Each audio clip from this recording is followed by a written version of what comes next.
Hello दोस्तों, स्वागत है आप सबका अरावली पाठशाला पर। मैं पंकज मालवीय आप सबका हार्दिक स्वागत अभिनंदन करता हूं। तो आज हमारे साथ है भरत सिंह देवड़ा, जिन्होंने बीएससी कर रखी है, साथ में एमएससी और नेट जीआरएफ इन्होंने ऑल इंडिया 92 रैंक हासिल की है। उसके साथ साथ ये डीएसटी इंस्पायर और हाल में आईआईटी रुड़की, जो इंडिया के टॉप 100 इंस्टीट्यूट में से एक है, वहां से ये पीएचडी कर रहे हैं। तो ये आपको आज की सेशन में बताएंगे कि किस प्रकार से आप अपने, अगर आप 12th के बाद या 12th के बाद अगर बीएससी करते हैं, एमएससी करते हैं, तो उसके बाद क्या क्या स्कोप हो सकते हैं, और 10th के बाद अगर आप साइंस सब्जेक्ट लेते हैं और उसमें फिजिक्स में किस प्रकार से आप आगे बढ़ सकते हैं और कौन कौन से स्कोप है इसमें और क्या क्या प्रोसेस है इसका, वो पूरा आपको अच्छे से समझाएंगे। तो इनसे एक आप पहले नॉर्मल परिचय करते हैं। Good morning to all of you. मेरा नाम भरत सिंह देवड़ा है। हम और पंकज सर साथ में पढ़े, हमने बीएससी साथ में की है। बीएससी के बाद मैंने एमएससी की है फिजिक्स में मोहल्ला सुखाड़ी यूनिवर्सिटी उदयपुर से, और उसके साथ मैंने अभी CSI NET JRF with all India rank 92 निकाला है, GATE qualified, DST INSPIRE fellowship, और अभी मैं पीएचडी करने के लिए आईआईटी रुड़की में जा रहा हूँ, जो one of the best institute of India है, ओल्ड आईआईटीज़ में आता है। और अभी मेरा पीएचडी का जो टॉपिक है वो है फोटोनिक्स। आगे जो हम रिसर्च करेंगे और होगा। और आज हमारा मेन डिस्कशन है कि हम 11th-12th में साइंस के लेकर आगे क्या क्या प्रोग्रेस कर सकते हैं, beside of medical science, medical and engineering. Medical engineering सबको पता है कि 12th के बाद हम जी एडवांस वगैरह देते हैं और मेडिकल लाइन के लिए नीट देते हैं। इसके अलावा भी बहुत अच्छे स्कोप्स है करियर में। साइंस आप लोगे, प्योर साइंस जो बीएससी होती है, उसमें बहुत अच्छे रिसर्च करियर है, बहुत से साइंटिस्ट, प्रोफेसर, बहुत सी पोस्ट है। तो आज हमारा टोटल डिस्कशन इसके ऊपर होगा कि हम 11th-12th में साइंस के बाद क्या क्या कर सकते हैं। और मैक्सिमम जहाँ तक मेरा होगा, मैं फिजिक्स को ज़्यादा बताऊंगा, और साथ साथ में फिजिक्स, केमिस्ट्री, मैथमेटिक्स, बायोलॉजी लगभग सबका सेम रहता है। तो आज का हमारा मेन डिस्कशन रहेगा what is the career progress after 11th-12th science. आगे सर। अब भरत जी आपको पूरा पैनल पर पूरा मतलब चार्ट वगैरह बना के आपको पूरा एकदम अच्छे से समझाएंगे कि किस प्रकार से आप क्या क्या कर सकते हैं। हेलो गाइस, सबको गुड मॉर्निंग। आज हमारा सेशन है what is the career progress after 11th-12th taking science. ठीक है ना। आप मीन्स 11th-12th में साइंस लेने के बाद क्या क्या कर सकते हैं उसके ऊपर डिस्कशन करेंगे। एक बार कॉमर्स आर्ट्स को मैं साइड में रखूँगा, मेरा स्पेशलाइजेशन नहीं है वो। तो हम स्टार्ट करेंगे 11th-12th में आप साइंस ले लिया आपने, अब आप क्या करेंगे। ठीक है, तो चलिए स्टार्ट करें। उससे पहले क्वालिफिकेशन मेरी बोलने के लिए कुछ होना चाहिए ना अपने पास। तो मेरे पास क्या है, मैंने बीएससी की है, एमएससी की है फिजिक्स में। ठीक है, मैंने all India CSIR NET JRF जो नेशनल लेवल का एग्ज़ाम है वो ऑल इंडिया 92 रैंक से निकाला है। गेट क्वालिफाइड हूँ, डीएसटी इंस्पायर, इसमें for SHE scholarship for higher education and fellowship for PhD, दोनों मेरा सिलेक्शन हो रखा। और अभी मैं पीएचडी कर रहा हूँ आईआईटी रुड़की, जो कि उत्तराखंड में टॉप ओल्ड आईआईटीज़ में आती है। ये जानते होंगे आईआईटी रुड़की तो टॉप इंस्टीट्यूट है, ओल्ड आईआईटीज़ है, बने भी एक लगभग समथिंग 175 ईयर्स हो गए। बहुत अच्छा इंस्टीट्यूट है। ठीक है, ये तो मेरी क्वालिफिकेशन हो गई। अब ये देखने के बाद कम से कम सुनोगे थोड़ी सी बात। ठीक है, स्टार्ट करें आगे का। चलो, हाँ चलिए, आपने क्या ले ली, साइंस ले ली है। ठीक है ना। Science in 11th and 12th। ठीक है, साइंस ले लिया। साइंस में हमारे पास क्या क्या है, पीसीएम, पीसीबी, एक और होता है क्या पीसीएमबी। ज़्यादा इंटेलिजेंट है तो आप पीसीएमबी भी कर सकते हैं। ठीक है, ठीक है, और एक एग्रीकल्चर। ठीक है, ये हमारे पास है। ये क्या हो गया, ठीक है, एग्रीकल्चर। चलिए, पी तो आपको पता ही है, physics, chemistry, mathematics, physics, chemistry, bio. ठीक है, physics, chemistry, mathematics, bio and agriculture, ये हमारा अलग से स्कोप है, ये अलग ही ब्रांच है बिल्कुल। ठीक है, इतना हो गया। पीसीएम, पीसीबी, पीसीएम करोगे तो आप जो सबसे ज़्यादा सुना हुआ है क्या है, आईआईटी, आईआईटी। जिसको जी एडवांस, जी मेंस, ठीक है। पीसीबी करते तो सबसे बड़ा स्कोप क्या दिखाई देता है? नीट, एनडब्ल्यूटी, डॉक्टर, इसमें इंजीनियर, ठीक है। ये तो है, ये सबको पता है, सब मैक्सिमम लोग इसी में चले जाते हैं। लेकिन एक इसके बाद एक और स्कोप है जो नॉर्मली लोग सोचते हैं कि ज़्यादा नहीं है, उसमें कुछ है नहीं करने को, तो अब अपन उसको डिस्कस करेंगे। आईआईटी मेडिकल सब जानते हैं, ठीक है। ये आपका, आपने 11th-12th में साइंस ले ली है, आपने 12th कर ली है साइंस के बाद, ठीक है। अब आपके बाद क्या स्कोप है? चलिए चलिए, आपने क्या ले ली? साइंस ले ली है, आपके पास फिजिक्स, केमिस्ट्री, मैथ, बायो है, कंप्यूटर साइंस है, ठीक है। अब हम चलते हैं बीएससी, ठीक है। आपने क्या किया 12th के बाद? बीएससी, ठीक है। बीएससी में आप क्या क्या कर सकते हैं? फिजिक्स, केमिस्ट्री, मैथ, जियोलॉजी भी आप ले सकते हैं यहाँ पे, बहुत अच्छा स्कोप है जियोलॉजी भी। आप कंप्यूटर साइंस भी ले सकते हैं, ठीक है। ये अदर स्कोप है। अब बीएससी करने के बाद आपका क्या होगा? बीएससी क्या है? Pure science. क्या है? Pure science. आप आईआईटी करते हो वो प्रोफेशनल कोर्स हो गए, जबकि आप बीएससी करोगे उसको क्या बोलेंगे हम? प्योर साइंस, ठीक है। ये प्योर साइंस है अपनी, प्योर साइंस। चलिए, प्योर साइंस। अब एक मेरा सजेशन है, आप अगर बीएससी करना चाहते हो, अच्छा स्कोप बनाना चाहते हैं, आप कहाँ जाए? सेंट्रल यूनिवर्सिटी में जाए। कहाँ पर? Central university. अपने राजस्थान में भी एक सेंट्रल यूनिवर्सिटी है, कौन सी? सेंट्रल यूनिवर्सिटी ऑफ राजस्थान, जो अजमेर में है, ओके, पता है। नेक्स्ट, आप Delhi university, Jawahar Nehru university JNU, Banaras Hindu university BHU, यहाँ जा सकते हैं। यहाँ जाने का तरीका क्या है? कॉमन यूनिवर्सिटी एंट्रेंस टेस्ट आपको ये देना होगा, ठीक है। बीएससी आप यहाँ से करें, बहुत अच्छा स्कोप है, आप यहाँ से बीएससी करके जाएंगे, आपको अच्छा स्कोप मिलेगा आपके करियर में, ठीक है। आपने बीएससी कर ली है, ये आपका बीएससी था। अब बीएससी के बाद आप कौन कौन सी जॉब लग सकते हैं साइंस में, ठीक है। साइंस में मैं जॉब बता रहा हूँ, जो लोग कि क्या क्या, सिर्फ लैब टेक्नीशियन, गवर्नमेंट जॉब नहीं होती, बहुत कुछ होता है, ठीक है। चलिए, जैसे आपने बीएससी कर लिए, उसमें आपकी केमिस्ट्री है, फिजिक्स है, मैथमेटिक्स है, तो एक साइंटिफिक असिस्टेंट क्या होती है?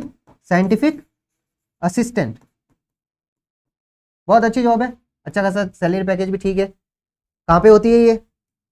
आप डीआरडीओ में जा सकते हैं, आप इसरो में जा सकते हैं, आप बार्क में जा सकते हैं, BARC, बाबा एटॉमिक रिसर्च सेंटर, बहुत बढ़िया सेंटर है, ठीक है।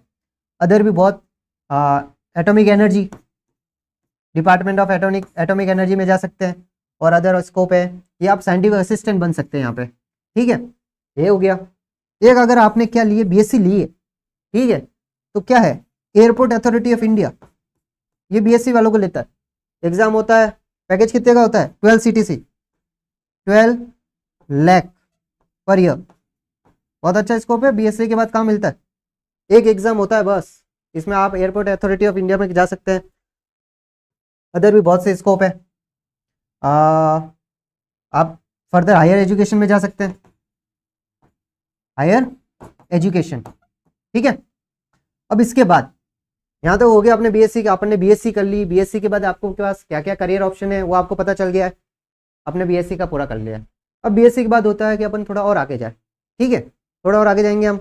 एक और बात, हाँ, एक और बात आपको बता देते हैं, बीएससी करने का एक और क्या फायदा है? अगर आपने 12th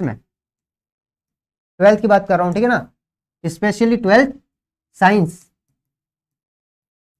अगर इसके अंदर आप इंडिया के टॉप 1%, INDIA ऑफ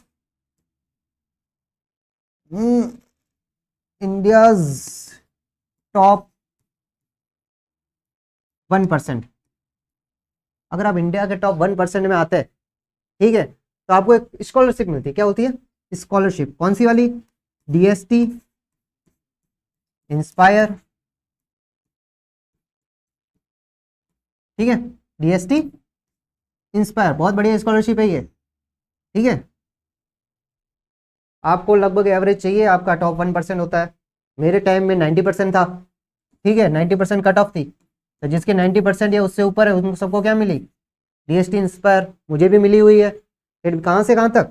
आप BSC फर्स्ट ईयर से लेकर एमएससी फाइनल ईयर तक आपको स्कॉलरशिप मिलती है। 5 साल कितनी मिलती है? 80,000 पर ईयर। और इससे ज़्यादा कोई स्कॉलरशिप मुझे तो नहीं पता और कोई मिलती है 12th के बाद। ठीक है, आपने बीएससी कर लिया, आपने प्योर साइंस। मोटो क्या है इस स्कॉलरशिप का? Pure science. कि देश का जो यूथ है उनको प्रोफेशनल कोर्स में तो जा रहे हैं, लेकिन क्या प्योर साइंस बहुत कम लोग करते हैं, और प्योर साइंस के अंदर रिसर्च उससे भी कम होती है। तो क्या कर रही है गवर्नमेंट? इंक्रेज कर रही है कि लोग 12th के बाद प्योर साइंस ले, बीएससी एमएससी करें और रिसर्च फील्ड में जाए। रिसर्च फील्ड अभी आने वाले टाइम में बहुत अच्छा ग्रोथ करने वाला है, क्योंकि इंडिया को क्या चाहिए? रिसर्च चाहिए। अपनी खुद की टेक्नोलॉजी बनाने के लिए क्या चाहिए? रिसर्च। बाकी देश बहुत करते हैं, इंडिया में अभी धीरे धीरे स्टार्ट होगा। बहुत से अच्छे रिसर्च सेंटर भी बने अभी इंडिया में, तो धीरे धीरे प्रोग्रेस कर रहा है। इसमें अच्छा करियर ऑप्शन भी है। तो मैं सजेस्ट करूँगा आप प्योर साइंस में जाए, अच्छा रिसर्च स्कोप ले, अदर फैसिलिटीज़ आपको बहुत मिलती है। और आपका ये भी है कि आप बीटेक करने जाते हैं, उसका फीस भी है बहुत, इसमें बहुत कम फीस रहता है। तो मेरा सजेशन है आप 12th के बाद बीएससी करें।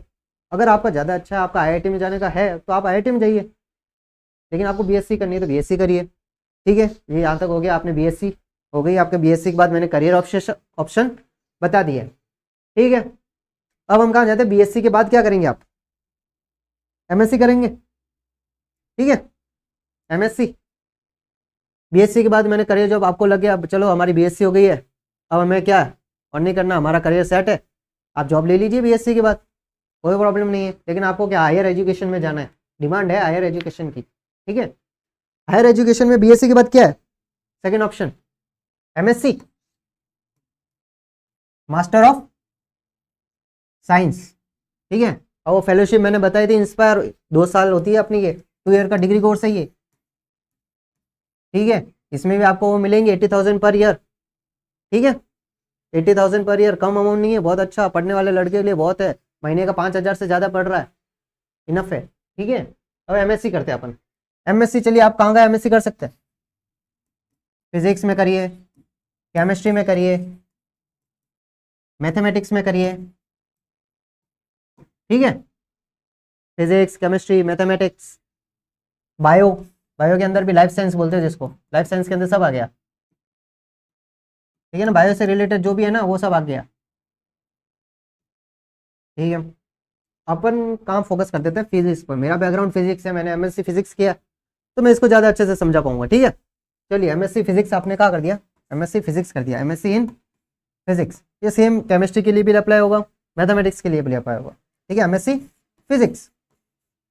चलिए, माना कि चलो आपका सपना था आईआईटी में जाने का, आपका नहीं हुआ, जी एडवांस नहीं क्लियर हुआ, आप एमएससी के लिए आईआईटी में जा सकते हैं। किसके लिए?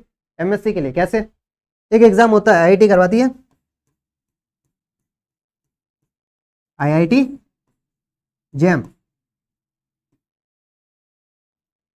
ठीक है, आईआईटी जैम एक एग्जाम करवाती है, जिसमें आपको एमएससी कहाँ से करने को मिलेगा? Top institute IIT. आईआईटी कहाँ से? आप मान लीजिए IIT Bombay, IIT Madras, IISc Bangalore. Science में रिसर्च वालों के लिए बेंगलोर से बढ़िया जगह कोई नहीं है। ठीक है, आईआईएससी बेंगलोर को प्रेफर कीजिए, इंडिया का टॉप इंस्टीट्यूट है रिसर्च के मामले में। और यहाँ से अगर आपने एमएससी कर ली, बहुत बढ़िया स्कोप है, आप यहाँ से फॉरेन भी जा सकते हैं। आईआईटी से आपने की तो आपको फॉरेन जाने का समझ लिया आपके पास 70 to 80% चांस है कि आप फॉरेन चले जाएंगे फर्दर स्टडीज़ के लिए। ठीक है, आपने ये कर दिया, ये तो चलो मैंने बता दिया। आईआईटी जैम कहाँ होता है? ये बीएससी के बाद होगा, तो बीएससी में प्रिपरेशन करते रहेंगे। सिलेबस क्या रहता है? बीएससी का सिलेबस रहता है। आईआईटी जैम का पेपर होता है, हर साल होता है, आईआईटी कंडक्ट करवाती है। और आपको एमएससी कहाँ से करने को मिलेगी? आईआईटी से। अगर आपने आईआईटी से एमएससी कर ली, मान लीजिए आपकी लाइफ काफ़ी हद तक सेट है। ठीक है, चलिए आपको आईआईटी जैम बता दिया। चलिए, आपका किसी चांस से आईआईटी में नहीं होता तो प्रेफर कहाँ कीजिएगा आप? Central university. कहाँ पर? Central university. सेंट्रल यूनिवर्सिटी कौन सी? Delhi university, Jai Narayan Vyas, sorry Jawahar Nehru university JNU, Banaras Hindu university, 3 top university है। फिर अपने राजस्थान में है सेंट्रल यूनिवर्सिटी ऑफ राजस्थान। फिर साउथ में भी है, अच्छी आपको रिसर्च चाहिए, साउथ में बहुत अच्छी कॉलेजेस है, वहाँ जा सकते हैं आप। ये नहीं सोचना है कि ज़्यादा दूर है तो जाके कैसे करेंगे, आपको वहाँ रहना होता है, सब कुछ मिलता है, हॉस्टल वगैरह, 2 साल बढ़िया पढ़िए। बाहर जाएंगे तो आपको बाहर जाने का फ़ायदा क्या है कि आपको एक एक्सपोजर मिलेगा। एक ये है कि आप अपने एरिया में रहते हैं, आपको छोटा सा मिलता है, वहाँ पे आप क्या है, अंधों में काना राजा, सही बात है। और आप बाहर जाएंगे तो आपको पता चलेगा, आपका कंपटीशन बढ़ेगा, कंपटीशन बढ़ेगा तो आप ज़्यादा ग्रोथ करोगे। सबसे बढ़िया है कि आप बाहर जाइए, ठीक है ना। आपको आसपास नहीं मिलेगा इतना कंपटीशन, बाहर जाइए, कंपटीशन मिलता है, आप अच्छा सीखते हैं, आप अच्छा प्रोग्रेस करते हैं, ठीक है। तो प्रीफर कीजिएगा आप कहाँ जाए, सेंट्रल यूनिवर्सिटी में जाए, आईआईटीज़ में जाए, एनआईटीज़ में जाए। आईआईटी का सेकंड लेवल है एनआईटी, ठीक है ना। ये हो गया हमारे कहाँ तक का, एमएससी तक का ऑप्शन हो गया। अब एमएससी के बाद आपका करियर ऑप्शन क्या है कि सर हमने एमएससी कर ली, अब क्या कुछ है या नहीं करने को साथ में। चलिए, आपने एमएससी कर ली, करियर आफ्टर एमएससी, ठीक है, करियर आफ्टर एमएससी। सबसे बढ़िया साइंटिस्ट,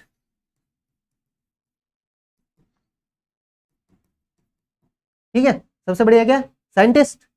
सेकंड असिस्टेंट प्रोफेसर, बहुत बढ़िया जॉब है असिस्टेंट प्रोफेसर की, ठीक है। नेक्स्ट टेक्निकल ऑफिसर,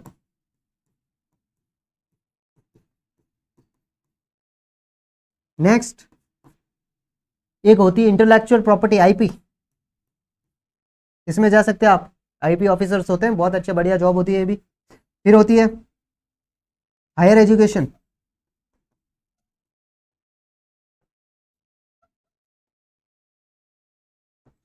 ठीक है। हायर एजुकेशन के बाद अगर और चले तो इंडस्ट्री, आप इंडस्ट्री में जा सकते हैं। इंडस्ट्री में क्या होता है, आर एंड डी डिपार्टमेंट होता है, कौन सा, R and D, research and development wing, उसके अंदर आप जा सकते हैं, क्वालिटी कंट्रोल्स में जा सकते हैं, ठीक है। इंडस्ट्री के बाद आप चलिए, अब कुछ नहीं है, अब क्या है, और टीचिंग। आजकल डिमांड है, अच्छी जगह से आप अगर एमएससी करके आओगे आपको कोचिंग वाले ले लेंगे, ठीक है ना। कोचिंग बहुत बढ़िया पैसा देता है, अच्छा सोर्स ऑफ इनकम है। तो ये हो गया आपके करियर ऑप्शंस, एमएससी के बाद बहुत अच्छा करियर ऑप्शन है, ठीक है ना। ऐसा नहीं है कि आपके पास ऑप्शन नहीं है, बहुत।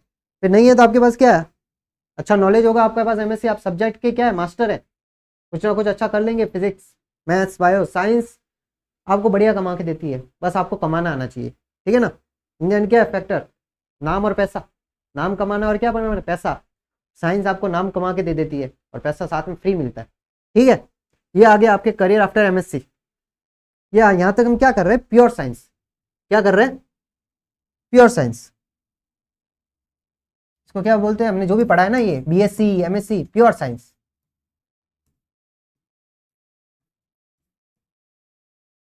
ठीक है, प्योर साइंस। प्योर साइंस क्या, इंडिया में लोगों को डायरेक्ट पैसा चाहिए, पढ़ना नहीं है, ज़्यादा अच्छा नहीं पढ़ना, रिसर्च नहीं करनी। इंडिया क्या कर रहा है, रिसर्च बहुत कम हो रही है अपने यहाँ पे। अगर रिसर्च होगी तो अपने जो बाहर से जो एक्सपोर्ट होते हैं वो कम हो जाएंगे, इंपोर्ट ज़्यादा होगा।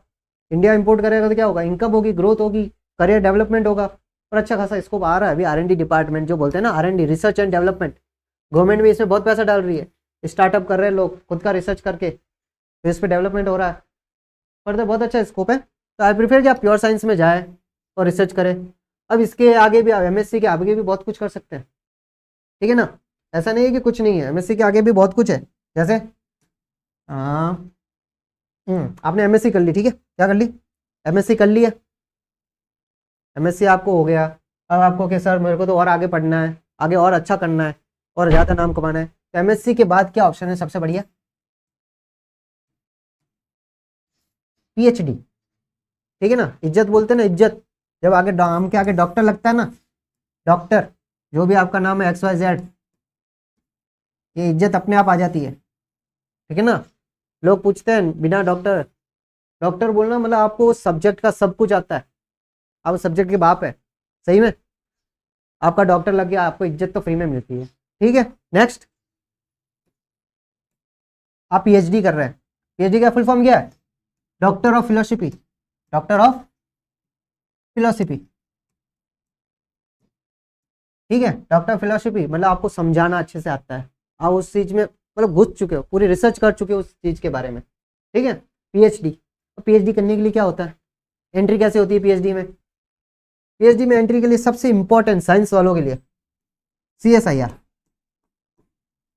नेट, GRF, ठीक है ना। Second GATE, third JEST. मैं स्पेशली साइंस वालों के लिए बता रहा हूँ, ठीक है ना। आर्ट्स वालों का सिर्फ नेट होता है, बाकी और कुछ नहीं होता है, बाकी जेस्ट। फिर DST इंस्पायर,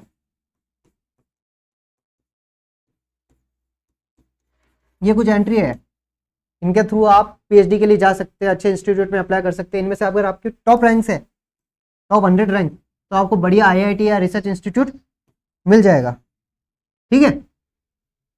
बढ़िया IIT मतलब कौन सी बढ़िया? Old IITs। सपना होता है लोगों का ओल्ड IITs, एक बार ओल्ड IITs में चले जाए, ठीक है, ये आपको मिलेगा। और रिसर्च के लिए अपने यहाँ पे बहुत अच्छे अच्छे सेंटर्स है, ठीक है ना। ऐसा नहीं है कि नहीं है, बहुत अच्छे अच्छे सेंटर है, सारी फैसिलिटीज़ है। जो फॉरेन में फैसिलिटीज़ होती है वो अपने पास सारी है, बस रिसर्च करने वाले चाहिए, ठीक है। जैसे आपको मैं कुछ फैसिलिटीज़ बताता हूँ, ठीक है। आप सबसे टॉप बोलेंगे ना रिसर्च के मामले में, इससे बढ़िया कुछ नहीं है इंडिया में, मैं मानता हूँ, जहाँ तक मेरा मानना है। ड्रीम कॉलेज होती है लोगों की, इससे बढ़िया आप नहीं बोल सकते कि हाँ इससे बढ़िया कोई कॉलेज है इंडिया में रिसर्च के मामले में। मैं टेक्निकल मेडिकल उसकी बात नहीं कर रहा, रिसर्च, ठीक है ना। टॉप है यहाँ की रिसर्च, टॉप, सारी फैसिलिटीज आपको मिलेगी टॉप लेवल की, नॉच, ठीक है। ISC हो गया। उसके बाद आती है ओल्ड IITs। कौन सी? Old IIT। ओल्ड IITs में क्या क्या आ गया? बॉम्बे, कानपुर,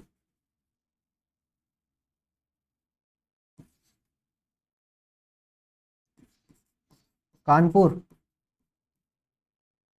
खड़गपुर,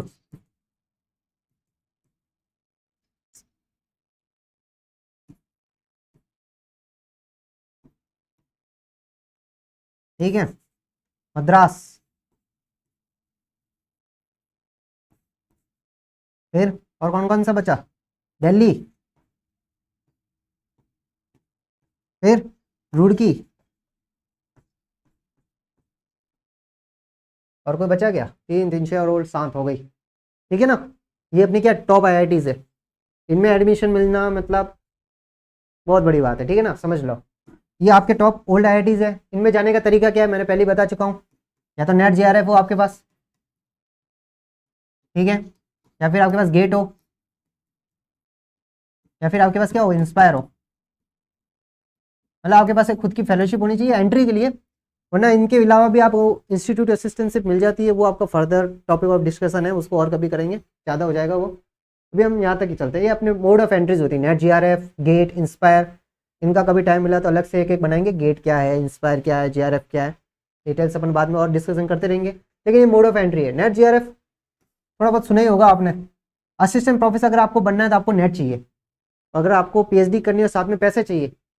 PhD ऐसा नहीं है कि 5 साल आप PhD कर रहे हो, ऑलमोस्ट 5 साल की हो जाती है PhD, 5 ईयर, ठीक है ना। कि आप 5 साल PhD करोगे, सर हम 5 साल पैसे काम करेंगे, पैसा कब कमाएंगे? तो ऐसा नहीं है, सरकार आपको पैसा देगी PhD करने के लिए। कितना? अभी के लिए साइंस में 37,000 है, साल का नहीं महीने का, पर मंथ, लाइक जॉब है ये। और आपके जब GRF बोलते हैं इसको, और जब आपके 2 साल हो जाएंगे, नेक्स्ट 3 ईयर, 42,000 मिलेगा आपको पर मंथ। इनफ अमाउंट है ये, बहुत अच्छा अमाउंट है। सैलरी कहाँ मिलती है इतनी, गवर्नमेंट जॉब में भी नहीं मिलती सैलरी, पैसा बहुत है। PhD करनी है आपको 5 साल, बढ़िया, आपके नाम के आगे डॉक्टर लग जाएगा, कितना बढ़िया लगेगा, ठीक है। आपका नेट GRF हो गया, गेट हो गया। और आपको इनमें अगर जाना है ना, आपको टॉप 100 में तो आना ही है, टॉप 100 तो आपको आना ही पड़ेगा। चाहे गेट लो, नेट लो, कुछ भी लो, आपको टॉप 100 के अंदर आना पड़ेगा। अगर आप टॉप 100 में नहीं हो तो यहाँ पे थोड़ा मुश्किल है। फिर इसके फर्दर भी है, ये तो टॉप IITs हो गई, ठीक है ना। अब सिर्फ रिसर्च के लिए गवर्नमेंट ने क्या बहुत पैसा खर्च किया अभी रिसर्च पे। अभी कुछ साल हुए, कुछ क्या बना, आइजर्स, क्या बोलते हैं उनको, आइजर, IISER, ठीक है, Indian institute of science education and research. क्या है? रिसर्च, पर्टिकुलर रिसर्च के लिए बने ही है। यहाँ पे आप अगर जाओगे ना, यहाँ का MSc होती है, यहाँ पे BSc नहीं होती है, MSc, BS MS का इंटीग्रेटेड कोर्स होता है यहाँ पे, एक BS MS, BSc plus MSc एक इंटीग्रेटेड कोर्स होता है। ये टोटली रिसर्च ओरिएंटेड होता है। क्या होता है? Totally research oriented. ठीक है, ये इसमें आपको पैसा भी मिलता है, ऐसा नहीं है कि पैसा नहीं, उसमें फीस होती है, साथ में आपको थोड़ा बहुत पैसा भी मिलता है MS के भी टाइम भी। लेकिन आप यहाँ से अगर रिसर्च करते हो, ठीक है, टॉप आइजर है आपका पुणे में है एक, ठीक है, फर्दर आपका भोपाल में है, 6-7 आइजर है, ब्रह्मपुर में है एक, तिरुवनंतपुरम, तिरुपति कुछ एक है आइजर, और मेरे को याद नहीं आ रहा है, 6 आइजर है ऑलमोस्ट। ठीक है, तो आप इनमें भी जा सकते हैं, इनमें भी आप PhD कर सकते हो और MSc भी कर सकते हो। MSc जो आपने कहा था ना, उसमें इसमें MSc जाने के लिए क्या एग्जाम होता है? Just joint entrance screening test, ये होता है। आपने अगर ग्रेजुएशन कर ली, आपको टॉप रिसर्च सेंटर्स में जाना है तो उसके लिए जस्ट का एक एग्जाम होता है। ठीक है, ये आपके रिसर्च सेंटर है, आप रिसर्च करिए, रिसर्च में बहुत पैसा है। फर्दर आपको बड़ी कंपनी में जाओगे, आप जैसे आपको इंडस्ट्री में जाना है कि सर हमको तो इंडस्ट्री में जाना है, तो आप इंडस्ट्री में जाइए, पोस्ट डॉक करना है आपको, फर्दर टीचिंग में जाना है, आप टीचिंग में जाइए। ठीक है, बढ़िया करियर ऑप्शन है आपके पास, आइजर जा सकते हो आप। फिर ये नहीं ना, और इससे भी बढ़िया कि सर प्रॉपर रिसर्च, कि वहाँ रिसर्च के नाम के कुछ नहीं होता, अलावा PRL ले लिए। अपने अहमदाबाद में है, उदयपुर में भी है ये फिजिकल रिसर्च लेबोरेटरी, ठीक है ना, विक्रम साराभाई ने स्टेबलाइज किया था ये। आपको BARC में जा सकते हैं आप, Bhabha atomic research centre Mumbai, ठीक है, NPL नेशनल फिजिकल लेबोरेटरी, ये CSIR की लैब होती है सारी, ये वाली, ठीक है ना। इसमें और भी बहुत सारी लैब्स है, चंडीगढ़ में है, अपने सेंटर ऑफ नैनो साइंस है, ठीक है ना। फर्दर स्कोप में आपको अलग अलग जिस फील्ड में आपको जाना है उस फील्ड के लिए स्पेसिफिक है। आपको स्पेस से रिलेटेड जाना है कि नहीं सर हमको स्पेस के बारे में पढ़ रहे हैं, आप PRL में जाइए, बहुत बढ़िया फैसिलिटीज है, आपको सारी चीज़ें मिल जाएगी यहाँ पे। नहीं सर हमको एटॉमिक न्यूक्लियर उससे रिलेटेड जाना है, बार्क में जाइए। सर हमको फिजिकल प्रॉपर्टी मटेरियल वगैरह भी जाना है, आप नेशनल फिजिकल लेबोरेटरी में जाइए। हर फील्ड के लिए अलग अलग बनाया हुआ है कि आपको, मेरे को सर इसमें ही रिसर्च करना है, आपको स्पेसिफिक उसका इंस्टीट्यूट मिल जाएगा। आप रिसर्च करिए बस, गवर्नमेंट आपको पैसा देगी, रहने का देगी, हॉस्टल देगी और अमाउंट इनफ है। उस एज के लिए आप 30 की एज तक 40 समथिंग 28 तक आपकी PhD हो जाती है, 28 to 29, अगर आप करियर लगातार आपका बराबर चल रहा है तो उस ये टाइम में 42 का भी कम सैलरी नहीं है रिसर्च के मामले में। और आफ्टर रिसर्च आप PhD कर लेते हैं। अब PhD के बाद क्या है? आप बोलेंगे सर हम PhD की अब क्या, यही है सब कुछ, रिसर्च कर लिया आपने, आप डायरेक्ट साइंटिस्ट बनिए, टॉप लेवल के साइंटिस्ट के भी अलग अलग कैटेगरी होती है। MSc के बाद अगर आप साइंटिस्ट बनते हो तो साइंटिस्ट B, PhD के बाद साइंटिस्ट बनते हो तो साइंटिस्ट C या D या E जाते हो, डायरेक्ट प्रोफेसर होता है ना। जैसे आपको असिस्टेंट प्रोफेसर बोलते हैं, तो अगर आप MSc करके आओगे तो असिस्टेंट प्रोफेसर, ठीक है ना। उससे आगे आपने PhD कर लिए तो आप क्या बनोगे? एसोसिएट, ठीक है ना। और फिर आपको फर्दर प्रोफेसर बन जाते हो लास्ट में, प्रोफेसर। ये आपका टीचिंग में होता है, ठीक है। आपने PhD कर ली है कि सर हमने प्योर साइंस में PhD कर लिया, अब क्या? PhD के बाद भी जॉब है आपको, PhD के बाद भी मैंने जॉब बता दिया, आप डायरेक्ट इन सेंटर्स में रिसर्च एसोसिएट बन सकते हो, आप साइंटिस्ट बन सकते हो, आप R&D डिपार्टमेंट के अच्छे खासे लेवल पे होते हैं ना। PhD के बाद आप मान लो समथिंग, आपको पैसा कितना मिलता है, समथिंग मिनिमम होता है लगभग 14 to 15 LPA तो मिनिमम है, ठीक है ना। PhD के बाद MSc के बाद भी समथिंग 10-12 मिल जाता है, आप अच्छी जगह से करते हो तो। अपने PhD अच्छी जगह से कर ली तो आपको 14 to 15 मिनिमम बोल रहा हूँ, मिनिमम। मैक्सिमम तो ये 50-60 LPA भी जाता है, ठीक है ना। 50-60 LPA 50 से 60 लाख पर मंथ, पर 50 to 60 लाख पर एनम, अर्थात साल का 50 से 60 लाख, बहुत ज़्यादा है, अच्छा खासा अमाउंट है। कहाँ मिलता है? ये रिसर्च में है, बहुत है। अच्छा, आपको रिसर्च आना है, आपको इस फील्ड में जाना है साइंस के बाद। मैं प्रॉपरली अभी आज ही डिस्कस कर रहा हूँ प्योर साइंस, ठीक है ना। अब प्योर साइंस में इतना अच्छा खासा स्कोप बता दिया मैंने, ठीक है। फर्दर अगर अपन देखें, अब PhD हो गई है, आपके नाम के आगे डॉक्टर लग गया, जैसे चलिए मेरे नाम लिख लेता हूँ, डॉक्टर भरत सिंह देवड़ा, ठीक है ना। ये नेम प्लेट लगाओगे आप घर के बाहर, ठीक है। ऐसे आपका फर्दर हो गया। चलिए आपने PhD कर ली, अब PhD के बाद भी मैंने आपको करियर बता दिए, आप साइंटिस्ट बन सकते हो, आप रिसर्च एनालिस्ट बन सकते हो, आप एडिटर्स में जा सकते हो, आप R&D डिपार्टमेंट जा सकते हो, आप खुद की रिसर्च कर सकते हो। सबसे बढ़िया ऑप्शन है, खुद की रिसर्च कर सकते हो। आपने कुछ PhD के अंदर नया डेवलप कर दिया, ऐसा अभी तक किसी ने नहीं किया, आपने डेवलप कर दिया, गवर्नमेंट आपको पैसा देगी, आप स्टार्टअप कीजिए, खुद का नया बिजनेस स्टार्ट कीजिए। बहुत कुछ होता है, करने वाला होना चाहिए, ठीक है। आपने PhD कर ली, PhD के बाद क्या है? PhD के बाद बोलते हैं ना आप यूनिवर्सिटी, आप PhD के बाद डायरेक्ट यूनिवर्सिटी पे लग सकते हो। कहाँ लग सकते हो? पीएचडी के बाद डायरेक्ट आप यूनिवर्सिटी में प्रोफेसर लग सकते हो, असिस्टेंट प्रोफेसर। आपको कोई एग्जाम नहीं देना है, क्या करना है, इंटरव्यू देना है बस। सेंट्रल यूनिवर्सिटी हो गई, आईआईटी हो गई, अच्छी जगह से आपने की है, आपने अच्छी रिसर्च की है, पीएचडी की है, अच्छी जगह से काम की, अच्छे खासे आपने पेपर छाप दिए, आप डायरेक्ट इंटरव्यू क्लियर कर लोगे, डायरेक्ट प्रोफेसर। कहाँ पे? कॉलेज में नहीं, छोटी मोटी, डायरेक्ट यूनिवर्सिटी पे अच्छे लेवल पर, ठीक है ना। वो हाईएस्ट लेवल की सैलरी होती है प्रोफेसर की, ठीक है। आपने पीएचडी कर ली, पीएचडी के बाद अब फर्दर इसको बहुत कुछ है, ऐसा नहीं कि आप पढ़ना बंद हो गया, पढ़ने के बाद पढ़ने के लिए बहुत कुछ है। चलिए, जैसे क्या है, आपने पीएचडी कर ली, आपके नाम के आगे डॉक्टर लग गया, इसके बाद आप क्या कर सकते हो? दो ऑप्शन है,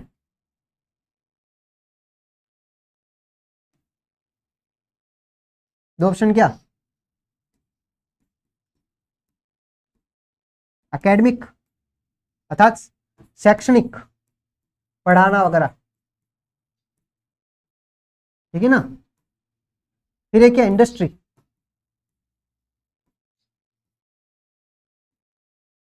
ठीक है, दो ऑप्शन है, आप एकेडमिक में जा सकते हो, आप इंडस्ट्री में जा सकते हो, ठीक है। एकेडमिक में क्या है, आप डायरेक्ट क्या बनोगे, या तो असिस्टेंट प्रोफेसर बनोगे,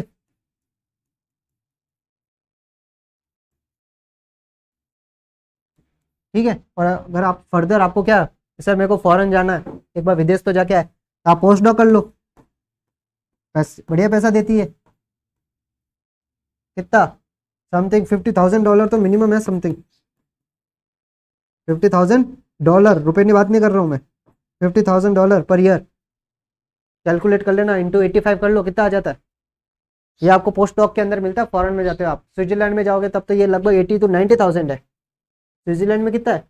80 to 90,000 क्या डॉलर, कन्वर्ट करके देख लेना कितना बनता है रुपए में, ठीक है। आप पोस्ट डॉक कर सकते हो, पोस्ट डॉक कर लिया आपने ना, समझ लिया आप यूनिवर्सिटी में अच्छे प्रोफेसर फिक्स हो, अच्छी यूनिवर्सिटी में आप जाके प्रोफेसर हो, आपने पोस्ट डॉक अच्छी जगह से कर ली, फॉरेन से बढ़िया 2 साल रह के आ गए, मस्त 2 साल की होती है पोस्ट डॉक, ठीक है ना।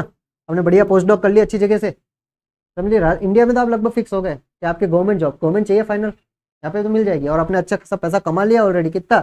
आपने पीएचडी से आपकी सैलरी स्टार्ट हो गई है, पीएचडी में आपने क्या करना, कमाना चालू कर दिया, पीएचडी हो गई आपके 5 साल, आपने इसमें भी कमा लिया, आपने पोस्ट डॉक कर लिया, इसमें तो बहुत अच्छा खासा कमा लिया, ठीक है। अब बोल रहे हो, कौन बोल रहा है कि एमएससी के बाद आपकी जॉब है, पोस्ट डॉक करके आ गए आप सेटल हो, बढ़िया। आपको सेंट्रल यूनिवर्सिटी लेगी, डीयू जेएनयू वगैरह, और आईआईटीज भी, बस आपका क्या होना चाहिए, काम अच्छा होना चाहिए। ये अपना, ये तो क्या था एकेडमिक। अब हम जाते हैं इंडस्ट्री।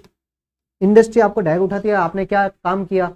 जैसे अभी जब मेरी बात करता हूँ मैं, मेरा अभी जो रिसर्च होगा ना, आईआईटी मेरा अभी है, अभी इनरोल है आईआईटी रुड़की में, ठीक है।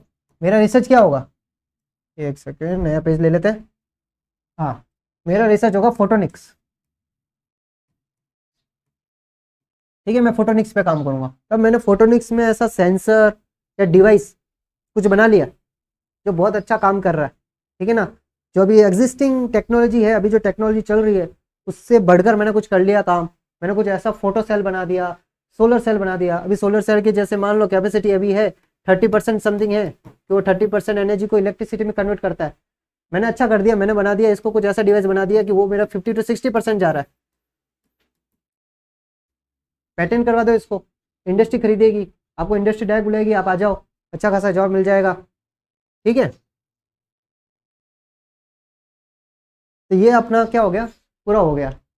आपका पीएचडी के बाद आपने क्या क्या किया, आपने इंडस्ट्री एंड मतलब मैंने पूरा बता दिया कि आप 12th के बाद क्या करोगे, बीएससी करोगे, बीएससी के बाद जॉब बता दी मैंने आपको मैंने एमएससी के बाद जॉब बता दी, आपको मैंने पीएचडी के बाद बता दी, आपको पोस्ट डॉक। आपको जब फील लगता है कि सर मेरे को एंट्री लेना है, एग्जिट लेना है, आप कभी भी एंट्री लो, एग्जिट लो। तो ये हमारा टोटल डिस्कशन था कि आप प्योर साइंस में टोटल कैसे कर सकते हैं, ठीक है। ये हमारा आज का टोटल डिस्कशन रहा कि आप अपने रिसर्च के मामले में क्या क्या कर सकते हैं। 12th के बाद डिस्कस कर दिया हमने। अदर आपको कोई भी डाउट हो तो आप कमेंट सेक्शन में बता सकते हैं।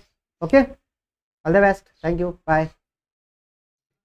आई होप बच्चों आपको आज का सेशन बहुत ही अच्छा लगा होगा, और बहुत बहुत धन्यवाद भरत जी सर का कि वो अपना कीमती समय निकालकर हमारे बीच में उपस्थित हुए हैं और अपना मार्गदर्शन आपको प्रदान किया है।